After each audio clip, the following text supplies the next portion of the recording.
idea held by generations of citizens. Victory, hope.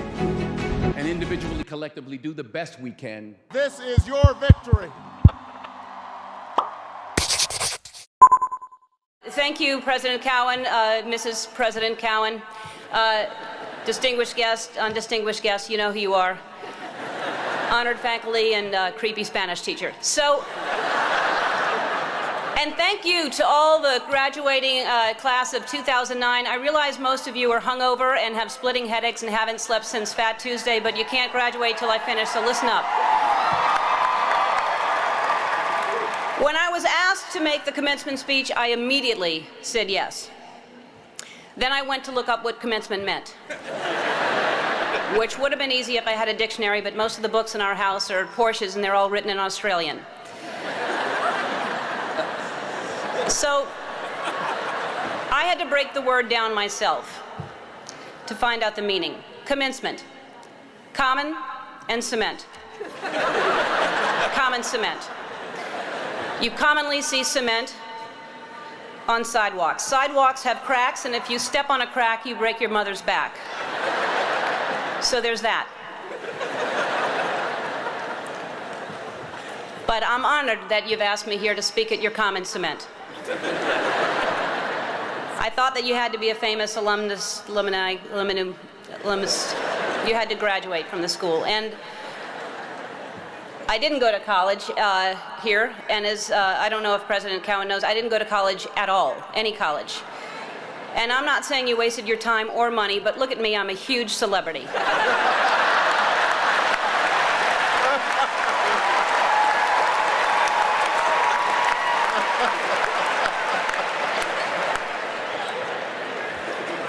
Although I did graduate from the School of Hard Knocks, our mascot was the Knockers.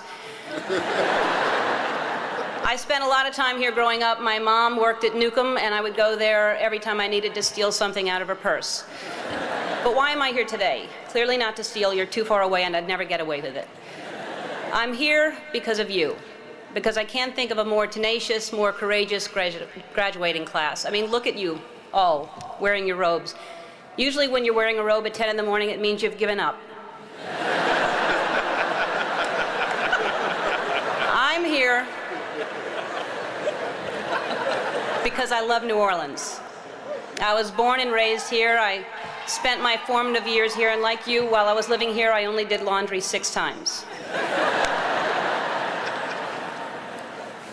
When I finished school, I was completely lost, and by school I mean middle school, but I went ahead and finished high school anyway, and I had no ambition. I didn't know what I wanted to do. I did everything from I shucked oysters, I was a hostess, I was a bartender, I was a waitress, I painted houses, I sold vacuum cleaners. I had no idea. And I thought I'd just finally settle on some job and I would make enough money to pay my rent, maybe have basic cable, maybe not. I didn't really have a plan. My point is that by the time I was your age, I really thought I knew who I was, but I had no idea. Like, for example, when I was your age, I was dating men.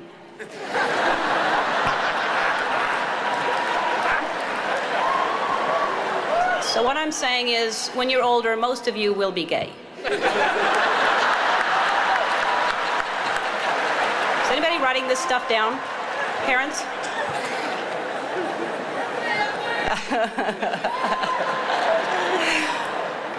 Anyway, I had no idea what I wanted to do with my life, and the way I ended up on this path was from a very tragic event. I was maybe 19, and my girlfriend at the time was killed in a car accident. And I passed the accident, and I didn't know it was her, and I kept going. And I found out shortly after that it was her. And I was living in a basement apartment. I had no money. I had no heat, no air. I had a mattress on the floor, and the apartment was infested with fleas. And I was soul searching. I was like, why is she suddenly gone and there are fleas here? I don't understand. There must be a purpose, and wouldn't it be so convenient if we could just pick up the phone and call God and ask these questions? And I started writing, and what poured out of me was an imaginary conversation with God, which was one-sided. And I finished writing it, and I looked at it and I said to myself, And I hadn't even been doing stand-up ever. There was no club in town. I said, I'm going to do this on The Tonight Show with Johnny Carson. At the time, he was the king. And I'm going to be the first woman in the history of the show to be called over to sit down.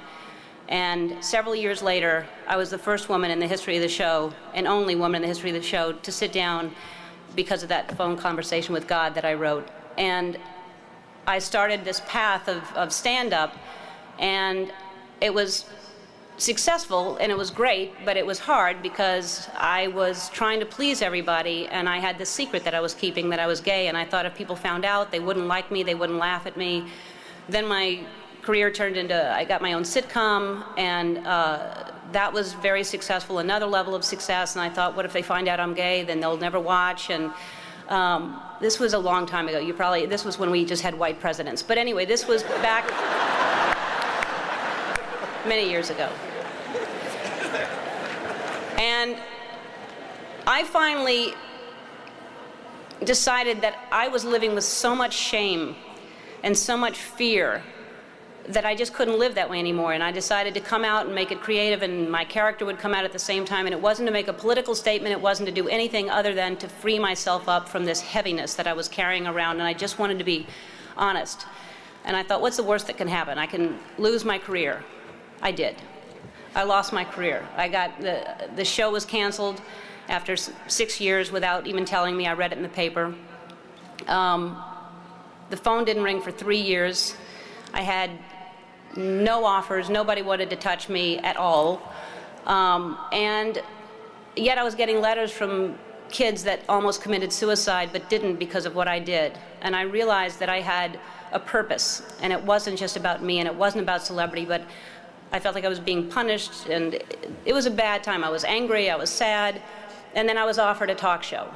And the people that offered me the talk show tried to sell it, and most stations didn't want to pick it up. Most people didn't want to buy it because they thought nobody would watch me. And really, when I look back on it, I wouldn't change a thing. I mean, it was so important for me to lose everything because I found out what the most important thing is to be true to yourself. And ultimately, that's what's gotten me to this place. I don't live in fear. I'm free. I have no secrets. And I know I'll always be okay because no matter what, I know who I am. So, in conclusion, when I was younger, I thought success was something different. I thought, when I grow up, I want to be famous. I want to be a star. I want to be in movies. When I grow up, I want to see the world, drive nice cars. I want to have groupies, to quote the Pussycat Dolls. How many people thought it was boobies, by the way? It's not, it's groupies. But my idea of success is different today, and as you grow, you'll realize definition of success changes. For many of you, today, success is being able to hold down 20 shots of tequila. For me, the most important thing in your life is to live your life with integrity and not to give in to peer pressure to try to be something that you're not. To live your life as an honest and compassionate person, to contribute in some way. So to conclude my conclusion, follow your passion, stay true to yourself, never follow someone else's path unless you're in the woods and you're lost and you see a path, then by all means you should follow that. Don't give advice, it'll come back and bite you when they ask. Don't take anyone's advice. So my advice to you is to be true to yourself, and everything will be fine. And I know that a lot of you are concerned about your future, but there's no need to worry. The economy is booming, the job market is wide open, the planet is just fine. It's going to be great. You've already survived a hurricane. What else can happen to you? And as I mentioned before, some of the most devastating things that happen to you will teach you the most. And now you know the right questions to ask for your first job interview, like, is it above sea level? So to conclude my conclusion that I previously concluded in the common cement speech, I guess what I'm trying to say is life is like one big Mardi Gras. But instead of showing your boobs, show people your brain. And if they like what they see, you'll have more beads than you know what to do with. And you'll be drunk most of the time. So to the Katrina class of 2009, I say congratulations, and if you don't remember a thing I said today, remember this. You're gonna be okay. Dum, do-doom, doom, doom. Just dance.